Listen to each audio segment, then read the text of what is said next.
Hello students, मैं Anil Kumar Soni LLP के इस ऑनलाइन प्लेटफॉर्म पे आपका हार्दिक स्वागत करता हूं। आज आप लोगों के लिए 12th वाले क्लास जो स्टूडेंट्स हैं उनके लिए बहुत अच्छी बात है, अच्छी खबर है कि आपके लिए economics 12th NCERT RBSC pattern पे कंप्लीट इको के जो भी ऑल आप लोगों को एग्जाम से पहले इस यूट्यूब चैनल पे अवेलेबल होगा। आज का ये जो वीडियो है, मैं ज़्यादा बात ना करते हुए चैप्टर की स्टार्टिंग करूंगा। आपकी जो सब्जेक्ट है माइक्रो इकोनॉमिक्स, आपके दो सब्जेक्ट चलती है, एक माइक्रो चलती है, एक मैक्रो चलती है। तो हर चैप्टर वाइज अपन बात करेंगे। इसमें माइक्रो इकोनॉमिक्स में आपके सिलेबस में जो भी चैप्टर लगते हैं वो टोटल 5 चैप्टर है, और मैक्रो इकोनॉमिक्स में जो आपके चैप्टर लगते हैं वो 6 चैप्टर है। तो आपके टोटल कितने चैप्टर हो गए? 11 चैप्टर्स हो गए।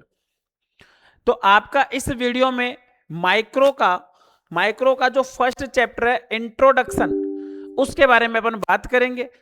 ठीक है, इस चैप्टर में जो भी अपने पास में डिटेल है आप लोग इसको बहुत अच्छे से पढ़ेंगे। आप लोगों के एग्जाम में बहुत ज्यादा बेनिफिशियल होने वाला है। मैं चैप्टर की शुरुआत करता हूं। सबसे पहले अपन बात करते हैं एडम स्मिथ। देखो, बहुत कॉमन क्वेश्चन है, बहुत नॉर्मल क्वेश्चन है, ऑलमोस्ट एग्जाम में पूछा जाने वाला क्वेश्चन है। मैं आपको इस चैप्टर के बाद में प्रीवियस एग्जाम के क्वेश्चंस भी करवाऊंगा। ठीक है, Adam Smith is considered as the father of modern economics. एक क्वेश्चन तो ये बनता है भैया, सबसे पहला फादर ऑफ मॉडर्न इकोनॉमिक्स किसको बोला जाता है? एडम स्मिथ को बोला जाता है। Adam Smith is considered as the father of modern economics. तो एक तो ये चीज आपके दिमाग में क्लियर होनी चाहिए। दूसरी बात, हिज फेमस बुक, इसका भी बोर्ड की एग्जाम में क्वेश्चन ऑलमोस्ट आता ही है। फेमस बुक, अभी हाफ ईयरली में भी ये क्वेश्चन आया था। फेमस बुक का नाम क्या है? An inquiry into the nature and causes of wealth of nations. ये बुक का नाम है, an inquiry into the nature and causes of wealth of nations. ये एडम स्मिथ की बुक है जो कब पब्लिश हुई थी? 1776 में। कब की बात है? 1776। इस ईयर पे भी क्वेश्चन आते हैं, क्योंकि आपके एमसीक्यू जो पूछे जाते हैं वो 18 एमसीक्यू आते हैं, टोटल 18 एमसीक्यू आते हैं, जिसमें से आप लोगों को एमसीक्यू बेस्ड आपको प्रिपरेशन करनी ही पड़ेगी भैया। एमसीक्यू वाली तैयारी आप लोग ध्यान रखेंगे तो आप लोगों के एग्जाम में काफी ज्यादा हेल्प करने वाला है मामला वो। ठीक है, अब देखते हैं अपन आगे क्या बोलना चाह रहे हैं। नेक्स्ट बात है, इस बुक का शॉर्ट नेम, इस पे भी काफी बार सवाल पूछा जाता है। शॉर्ट नेम क्या है? Wealth of nation. बस इतना सा देख के आपको बोलेगा कि भैया ये बुक जो है वो लिखी किसने थी? Wealth of nation. जैसे कि आपने पूरा नाम इसका देखा, an inquiry into the nature and causes of wealth of nation. तो इस बुक का जो लास्ट नेम है वेल्थ ऑफ नेशन, ये उठा के आपको एग्जाम में पूछता है कि भैया किसने लिखी, तो इसका आंसर क्या लग जाएगा? Adam Smith. कब लिखी थी? 1776। ये आपको ध्यान रखना है, पब्लिश कब हुई थी। ये दो बातें आपको याद हो जाएगी, क्लियर है। फिर यहां से ये सिंपल सी बात होने के बाद में अपन एक चीज और बोल सकते हैं, जो आपका मॉडर्न इकोनॉमिक्स था, जिसको father of modern economics Adam Smith को बोला जाता है। इस इकोनॉमिक्स को पहले किस नाम से जाना जाता था? Till 19th century economics was known as political economics. Important बात बोल रहा हूं, पॉलिटिकल इकोनॉमिक्स। आपके एनसीईआरटी की बुक में ये नाम है political economics. Till 19th century ऐसा बोला जाता है। मॉडर्न इकोनॉमिक्स को पहले किस नाम से जाना जाता था?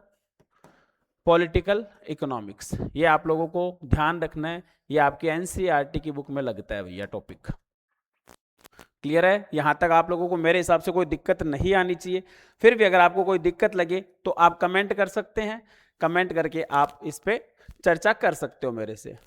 नेक्स्ट मैं आप लोगों को इसमें आगे जो टॉपिक है उस पर लेके चलता हूं। नेक्स्ट टॉपिक है टाइप्स ऑफ यहां पे है टाइप्स ऑफ इकोनॉमिक्स, या फिर इसी को क्या पूछा जा सकता है? Subject matter of economics. आपसे एमसीक्यू पूछा जाएगा, एक नंबर का क्वेश्चन पूछा जा सकता है। What is the subject matter of economics? How many types of economics? There are mainly 2 types of economics. First is micro economics and second is macro economics. ध्यान से सुने। या फिर क्या पूछ सकता है? Branches of economics. यह भी अच्छा क्वेश्चन बन सकता है, ब्रांचेज ऑफ इकोनॉमिक्स। इकोनॉमिक्स की ब्रांच कितनी है? तो भैया सीधी सी बात है, इसके जो टाइप्स है उसी को तो बोलते हैं मेनली 2 टाइप्स। कितनी कैटेगरी में डिवाइड किया गया है? 2 टाइप्स, जो कि मैंने आपको स्टार्टिंग चैप्टर अपने स्टार्ट किया तब भी बोला था, माइक्रो एंड मैक्रो, जो कि आपकी दोनों बुक के नेम भी है।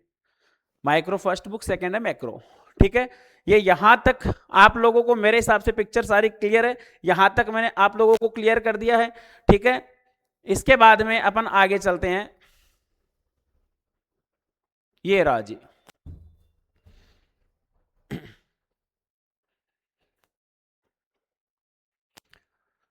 Micro and macro.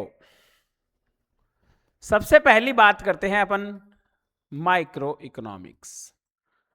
हाँ जी, माइक्रो का मतलब क्या होता है? माइक्रो का मतलब अपने आप में एक स्मॉल, इंडिविजुअल, बहुत ही छोटे लेवल की अगर बात कर रहा है, स्मॉल एरिया ऑफ इकोनॉमिक्स की अगर बात कर रहा है, तो उसको बोला जाता है माइक्रो। तो सबसे पहले अपन इसमें माइक्रो वर्ड के ऊपर बात करेंगे, क्योंकि एग्जाम ने बहुत बार क्वेश्चन पूछा हुआ difference between micro and macro economics. Almost exam previous year के पेपर उठा के देख लो आप लोग, ऑलमोस्ट एग्जाम में कॉमन क्वेश्चन है इस चैप्टर से पूछा जाने वाला, माइक्रो एंड मैक्रो के ऊपर क्वेश्चन आता है। ठीक है, या फिर इसके एग्जाम्पल्स पूछे जाते हैं, एक एमसीक्यू तो पक्का है इसका। तो आप लोग ये आराम आराम से समझे। सबसे पहले बोल रहे हैं माइक्रो इकोनॉमिक्स के बारे में, तो माइक्रो की डेफिनेशन पढ़ लेते हैं।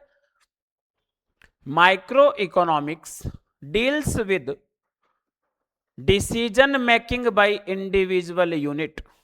बहुत ध्यान से सुनेंगे, सबसे इंपॉर्टेंट मैंने कितनी बार बोला, इंडिविजुअल यूनिट जो वर्ड है वो इंपॉर्टेंट वर्ड है। कौन सी इकोनॉमिक्स के लिए? माइक्रो इकोनॉमिक्स के लिए। इंडिविजुअल यूनिट, आपसे सीधा एमसीक्यू पूछ सकता है, स्टडी ऑफ इंडिविजुअल यूनिट कौन सी ब्रांच में पढ़ेंगे अपन? माइक्रो इकोनॉमिक्स में। सर ये इंडिविजुअल इकोनॉमिक्स या इंडिविजुअल यूनिट का मतलब क्या है? हु टेक इंडिविजुअल या इकोनॉमिक डिसीजन, जो अपना इकोनॉमिकल डिसीजन ले सकता है। उसमें नाम आएगा कंज्यूमर का, उसमें नाम आएगा प्रोड्यूसर का, उसमें कोई भी मार्केट एंटाइटीज हो सकती है। ये सारे के सारे जो वर्ड है वो किस इकोनॉमिक्स से रिलेट करते हैं? माइक्रो इकोनॉमिक्स से रिलेट करते हैं। फिर से अपन बात करते हैं माइक्रो इकोनॉमिक की डेफिनेशन पे जाते हैं। सिंपल सी है, micro economics is deals with the decision making by individual unit such as, example दे रखा है, कंज्यूमर हो सकता है, प्रोड्यूसर हो सकता है, फर्म हो सकता है, कोई भी डिमांड एंड सप्लाई का नाम हो सकता है, स्टडी ऑफ कंज्यूमर बिहेवियर हो सकता है, study of various type of market हो सकता है। ये सारे की सारी चीजें जो है वो कौन सी ब्रांच में आएगी? माइक्रो इकोनॉमिक्स में। स्टडी ऑफ मार्केट 2024 में क्वेश्चन आया था, 2024, हाँ 2024 में एक एमसीक्यू आया था, स्टडी ऑफ मार्केट कौन सी इकोनॉमिक्स में आएगा? माइक्रो इकोनॉमिक्स में आएगा। तो ये सारे के सारे, और मैं आपको ये जो बोल रहा हूं, चैप्टर के पूरा होने के बाद में आपको हर चैप्टर वाइज प्रीवियस ईयर के सारे जो एमसीक्यू है, सारे फिलअप्स है, सारे वन लाइनर क्वेश्चन है, कलेक्टिव वे में आपको एक साथ एक पीडीएफ में चैप्टर वाइज मिलेगा कि कौन से ईयर में कौन सा क्वेश्चन आया हुआ है। ये आपको चैप्टर के बाद में वीडियो मिल जाएगा उस चीज का भी, ताकि आप लोगों को प्रीवियस ईयर के पेपर नहीं उठाना पड़े। आप उसकी पीडीएफ आप हमारे यहाँ से जो है उसको कलेक्ट कर सकते हो, आपको इसका लिंक मिल जाएगा। नेक्स्ट अपन बात करते हैं, नोट लिखा हुआ है एक very very important, micro economics is also known as price theory. बहुत इंपॉर्टेंट है, very very important. Micro economics is known as या also known as price theory. प्राइस थ्योरी का मतलब क्या है? एग्जाम में पूछा जाने वाला क्वेश्चन है। प्राइस थ्योरी क्या है? माइक्रो इकोनॉमिक्स का कहां से क्या सिस्टम हुआ? प्राइस थ्योरी जो मिला है वो डिमांड एंड सप्लाई के इंटरसेक्शन से मिलता है। जब डिमांड एंड सप्लाई एक दूसरे को इंटरसेक्ट करते हैं, आगे चैप्टर नंबर 2 में बताऊंगा, ये डिमांड कर्व होता है, ये सप्लाई कर्व होता है। इन दोनों के इंटरसेक्शन से जो प्राइस डिटरमाइन होती है वो मार्केट में प्राइस चलती है, उसको उस वजह से जो थ्योरी निकल के आती है उस थ्योरी का नाम क्या पड़ता है? प्राइस थ्योरी नाम पड़ता है। तो अभी आपके इतना ही है चैप्टर नंबर 1 में, तो केवल आपको इस चैप्टर नंबर 1 में जो नाम दे रखा है उस नाम को याद रखना है। क्या? Price theory. किसका दूसरा नाम है? माइक्रो इकोनॉमिक्स का। यहां से आप एमसीक्यू करेंगे, आप लोगों के ऑलमोस्ट एमसीक्यू करेक्ट हो जाएंगे, प्रीवियस ईयर के पेपर उठा के देखोगे तो आपको मिल जाएगा। फिर है नेक्स्ट है, the word micro means small. मैंने चैप्टर में अभी स्टार्टिंग में बताया था, माइक्रो का मतलब क्या है, इंडिविजुअल, इंडिविजुअल का मतलब स्मॉल, तो स्टडी ऑफ इंडिविजुअल बिहेवियर, तो वो किस में आएगा, माइक्रो इकोनॉमिक्स में आएगा। नेक्स्ट अपन बात करते हैं, नेक्स्ट अपन बात कर लेते हैं ये रहा अपना नेक्स्ट टॉपिक, पीडीएफ में देख लेते हैं, ये रहा।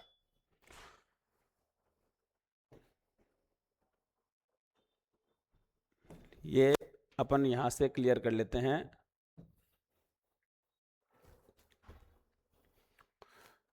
तो आपने माइक्रो का मतलब क्या समझा, स्मॉल और इंडिविजुअल समझा भैया। आगे बात करते हैं, देखो क्या बोलना चाह रहे हैं। The word micro means small, it means, इसका मतलब क्या है, micro economics studied the small part या इंडिविजुअल यूनिट, स्मॉल पार्ट बोल दो या इंडिविजुअल यूनिट बोल दो ऑफ इकोनॉमिक्स। इसका मतलब इकोनॉमिक्स के स्मॉल पार्ट या इंडिविजुअल यूनिट की स्टडी करने वाली इकोनॉमिक्स को अपन क्या बोलेंगे, माइक्रो इकोनॉमिक्स बोलेंगे। मैं समझता हूं यहां तक आप लोगों के क्लियर हो गया होगा। Next, the term micro has been derived from, ये एक इंग्लिश वर्ड है माइक्रो, ये कौन से वर्ड से, कौन सी लैंग्वेज से लिया गया है, ग्रीक लैंग्वेज। माइक्रो जो वर्ड है ग्रीक लैंग्वेज का एक वर्ड है माइक्रोस। ये देखो भैया कैसे लिखा, MICRO, माइक्रो इंग्लिश वर्ड है, और ग्रीक वर्ड कैसे लिखा, MIKROS। ये लो भैया ग्रीक लैंग्वेज हो गई अपनी। सी को क्या लिखा है इसने, के लिखा है, एक एस वर्ड लगा दिया, अपने को याद करना है अपन को क्या लेना देना है भैया ग्रीक लैंग्वेज से। क्लियर है, माइक्रो जो वर्ड है ग्रीक लैंग्वेज के कौन से वर्ड से लिया गया है, माइक्रोस वर्ड से लिया गया है, सबके याद रहेगा। नेक्स्ट, अब आप लोगों का नेक्स्ट जो टॉपिक है मैक्रो इकोनॉमिक्स, इस मैक्रो इकोनॉमिक्स पे अपन बात करते हैं नेक्स्ट वीडियो में। तब तक मैं उम्मीद करता हूं कि आप लोगों को ये टॉपिक समझ में आए। आप इस टॉपिक से रिलेटेड जो भी क्वेरीज है, जो भी रिलेटेड एमसीक्यू है, अगर आपको इस टॉपिक से रिलेटेड एमसीक्यू वगैरह चाहिए तो आप मुझे पीडीएफ जो है उसमें आप मुझे भेज सकते हैं, कमेंट भेज सकते हैं, कमेंट में आप लोगों को पीडीएफ का लिंक मिल जाएगा, ये सारी की सारी डिटेल आपको मिल जाएगी। डिस्कस करते हैं अपन नेक्स्ट वीडियो में, तब तक के लिए जय हिंद जय भारत।